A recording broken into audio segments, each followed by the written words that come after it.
Les chroniques de Marion Pouvreau. Des billets d'humeur pour rire ou quelques notes d'humour sur le quotidien et l'actualité. Quoi ? On est déjà le 9 avril. Le temps file et pourtant je passe mon temps à en perdre. Samedi soir par exemple, j'aurais pu profiter de la douceur du printemps, voir mes amis, boire un verre. Mais non, j'ai passé 1 heure à faire du Tinder de chaussettes. Ouais, du Tinder de chaussettes. Vous voyez à chaque lessive, quand vous vous retrouvez avec une chaussette célibataire, parce que la deuxième a réussi, je ne sais pas comment, à se faire aspirer par le joint du hublot de la machine à laver. Paf, vous la mettez de côté dans le tiroir à sous-vêtements. Sauf que ça fait 3 ans que les chaussettes solo s'accumulent et que leur territoire est gentiment en train de grignoter celui des chaussettes en couple. Puis 3 ans de célibat, c'est long. C'est l'heure de Tinder. Donc j'étale mon tiroir, je scrute mes chaussettes, je swipe à gauche, à droite, jusqu'au match. Vous me direz, mais attends, comment ça a pu te prendre 1 heure, Marion ? Mais vous croyez que c'est facile d'être agence matrimoniale ? La chaussette, elle est pas woke. Elle est restée coincée 2 siècles en arrière. Elle veut un partenaire qui lui ressemble à une grise foncée, par exemple. Je propose une noire, ça ne matche pas. Le racisme chez les chaussettes, c'est chaud. Pas mal, cette phrase de diction. Qu'est-ce qui reste ? 3 chaussettes identiques ? Waouh. Mettez-vous ensemble, les filles. Quoiqu'un trouble de chaussettes, concrètement, ça sert à rien. Mais... Sauf si t'es né à Tchernobyl, bien sûr. Et puis parfois, mes chaussettes ont vécu des drames. Elles sont pas prêtes pour une nouvelle aventure.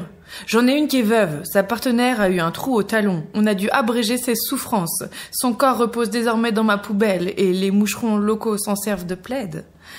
C'est là toute la supériorité de l'humain sur la chaussette. Non, nous, on ne meurt pas d'un bobo au talon. Ah non, non. On souffre en silence, dans nos chaussures neuves. Vous savez, les chaussures jamais portées, qu'on achète par exemple pour un mariage. On piétine toute la soirée, on finit par danser le jerk, la sandale incrustée dans la peau du pied, et on ravale nos larmes, sentant notre panaris s'infecter, alors que Thierry Hazard entame le dernier refrain. Toute la nuit, comme à Woodstock, il danse le jerk.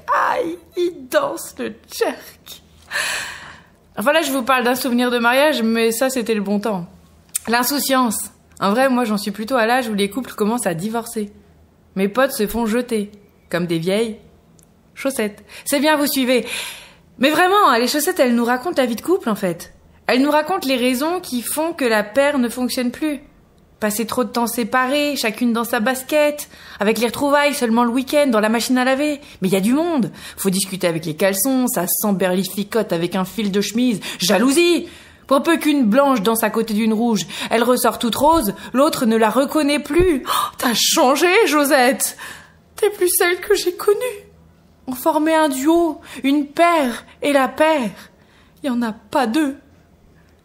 Je devrais faire du Tinder de mes amis. Je veux dire, essayer d'assembler mes amis fraîchement plaqués qui ont un trou à la place du cœur.